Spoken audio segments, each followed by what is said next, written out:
Sveiki, šiandien parodysiu išvažiuojančią kėdę, kuri sumontuota mūsų servise. Žavi mergina, kurią tą kėdę naudosis. Ir papasakosiu, kaip gauti finansavimą, kuris padengia 100% įrangos ir darbų kainos. Tai ką čia turime? Turime elektrinę kėdę, kuri išvažiuoja į lauką. Jis yra suprogramuota ir turi savo trajektoriją kelionės. Taip pat reguliuojasi jos aukštis, tam, kad prisitaikytų prie kiekvieno vežimėlio aukščio, jeigu šalia privažiavus, kad būtų patogiau perkelt asmenį. Dar yra kojom laikiklis. Nu ką, einam, labai jau veržiesi savo taksi, karietą. Dar žemiau. Aš šitą užlenksiu, manau.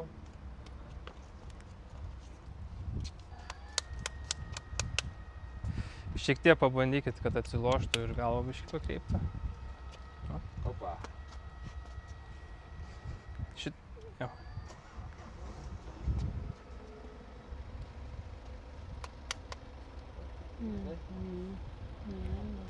Dar yra programėlė telefoninė, appsas, kur pasijungus prie kėdės viską tai galite valdyti ne pulteliu, o telefonu. Taip pat galima pasireguliuoti atstumus į priekį atgal, tiek kiek reikia. Tada gali ir gale sėdintis asmuo taip pat sėdėti. Taip pat yra pagalvėlės pripučiamos, kurios patogina sėdėjimo poziciją, štai tai prisipučiant, tam, kad būtų ergonomiškiau sėdėti. Pats šitas irgi reguliuojasi, ne kažkaip tai? Jo, reguliuojasi taip pat. Atlošas reguliuojasi mechaniškai, o pati kėdė jinai yra elektrinė. Kaip ir super, sakyčiau. Vibro masažo nėra. Nes panelė labai mėgsta keliauti. Didelė motyvacija yra dėl važiavimo. Tik pasakai, viską padarys.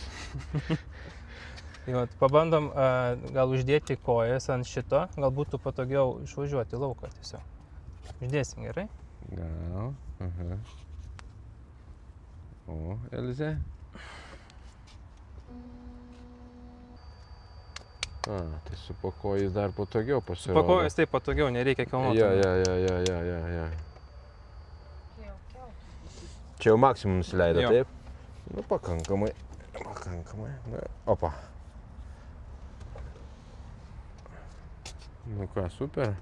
Tai aš papasakosiu, kaip galima gauti 100% kompensacijos tokia įrangai, kuri yra skirta žmonėms su negale. Pirmoje vietoje paskambinat mūsų konsultantui ir konsultantas viską labai aiškiai papasakos, išklausinės jūsų tam tikrų dalykų ir visą planą labai aiškiai sudėlios. Vienas iš pagrindinių aspektų yra, kad jūs per 6 metus nebūtumėt gavę kompensacijos įrangai, nes tai yra teikiama kas 6 metus šitai įrangai. Antras dalykas, turit turėti išvadą iš ATOS dėl automobilio pritaikymo. Jeigu tokius 2 dalykus padarot, turit, viskas gerai, skambinkit, jau tarsimės dėl laiko, kad jūs atvažiuotumėte ir mes viską tai galėtume padaryti. Trečias dalykas, jeigu kartais neturėtumėt pinigų, nes tai yra kompensacinio pobūdžio mechanizmas, tai yra jūs turit pirmą išleisti, tada jums kompensuoja, tai jeigu neturėtumėt nieko tokio, mes tiesiog jums paskolinsim tuos pinigus. Suprantu, yra labai painu suprasti, kaip vyksta visas kompensacijų mechanizmas, kas liečia neįgalių įrangų pritaikymus, kaip valstybės kompensuoja. Tikrai labai sudėtinga ir aš tikrai labai daug laiko sugaišau tam dalykui, kad suprast. Jeigu jūs norėtumėt, kad būtų viskas paprasčiau, paskambinkit mums, mes viską labai aiškiai, žmogiškai, pagal jūsų poreikiai papasakosim, kaip viską padaryti. Tikrai pakonsultuosim, kaip įrangas įsidėti į automobilius, į namus prisitaikyti, kaip prisitaikyti savo patalpas. Viskas bus ženkliai paprasčiau. Mes galim padaryti tai, kad atlašą galinį pastumti į priekį. Nes realiai... Visą šitą pastumti į priekį. Sustojame, Elze. Nu, dar leiskim prieina iki galo. Ir jinai nepilnai Palauk. sėda, man reikia ją, ta prasme, matot. Čia jau padaug realiai. Bet Ne, tas negerai, kad jeigu mes pastumsim galinėse, atlašą į priekį, tai... Kojos negerai bus. Kodėl negerai? Nes jos išlindusios bus. Jinai turėtų nučiuožti kažkokiu būdu, va tokiu. Kad būtų Arba jeigu dar nusileistų, sakyčiau, galbūt jis išspręstų. Pas Elzę tai Ne, žmonai čia. reta liga visiškai ir matot, čia apima ir judėjimo negalę, ir protinę negalę, pas ją yra genetinis sindromas, to pasekoji, aš turiu ją kilot. Aš kilot nebegaliu, nes aš jau prisikilojau. Nes, sakykime, galvoja mažesnė mašina, vėlgi, sakykime, pasodinimas galbūt ir būtų patogus, ne? Bet tas visas ištraukimas vėl eitų ant nugaros. Nes kai, pavyzdžiui, į šitą, ne, pasodinti yra sudėtingiau truputėlį, vat, žmonai, ne, bet, pavyzdžiui, ištraukimas yra daug patogesnis, tu ją persukiai ir tu už rankų ją, ir kai odinis salonas, ne, jis tą tokį slydimą turi, jis gan paprasta ištraukti, o iš jau sedano, jeigu tai pavadinkime, ne, nu, jau sudėtingiau yra, netgi ir man sudėtinga pasodinti ją, kadangi vėlgi susidurime su va šitą vietą. Ir sedanam šita va vieta yra, būtų dar žemesnė. Nu, taip, taip. Nu. Ne, tai arba automobilis tada su įvažiavimu per galą vežimėlį jos atveju, arba tik va tokia. Ne, bet ji yra Ne, judanti Bet tas jinai vežimėlis. dalinai judanti, nėra jinai visiškai sėdinti vežimukė. Nu, taip. Kai vežimukė, tai tada keisti automobilį ir tą per galą. Tik tai toks variantas, o su LZ, nu čia va toks variantas. Kažkaip taip išmąsčiau.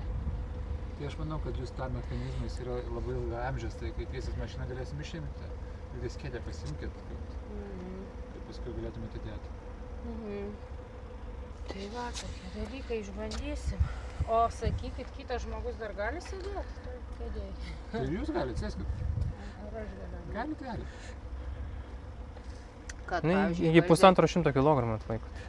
Čia to mechanizmo dabar priežiūra kažkokia tai yra ar nėra? Apart, ką matau, sutepta šitą pusmėnulį, pavadinkim. Kaip ir nelabai. Yra tik tais, jeigu sugestų elektrinė dalis, ar kažkas nutiktų su elektronika, išsikrautų akumuliatorius, tai yra... Mašinos akumuliatorius. Jo. Aha. Tai yra tas toksai ekstra nuleidimas. Aha. Raktelis universalus toksai. Jis ten įsideda ir iš galo reikia jį pasukti ir jisai susiskleidžia.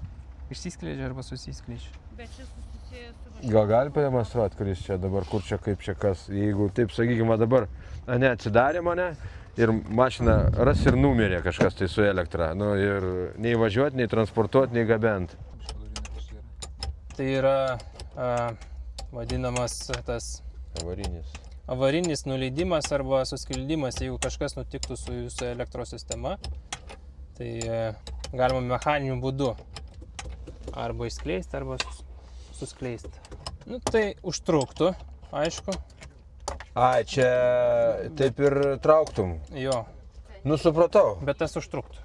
Nu, tai jo, bet jeigu reikėtų parvažiuoti Bet, ir kažkaip tai įkrauti, nu, sakau, ekstra atveju. Šičia. Suktuką tam reikalui. Su elektriniu negalima. Suktuku uždėti negalima šito? Ne. Kodėl per greitai? Nes perkaitina ir sugadina. Ai, čia varikliuką, ne? Jo. Ai, jau tam net jų, supratau. Negalima.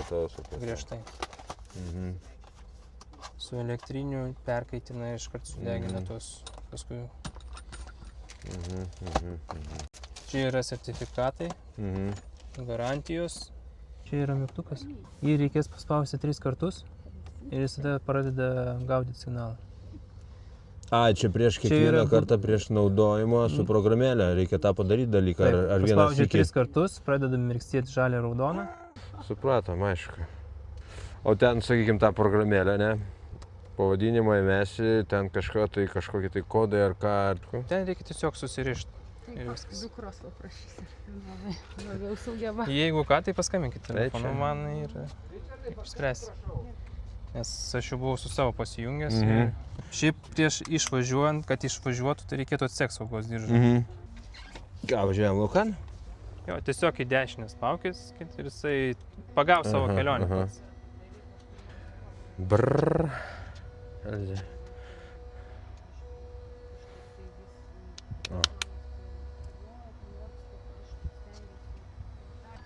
Dar nelipsim.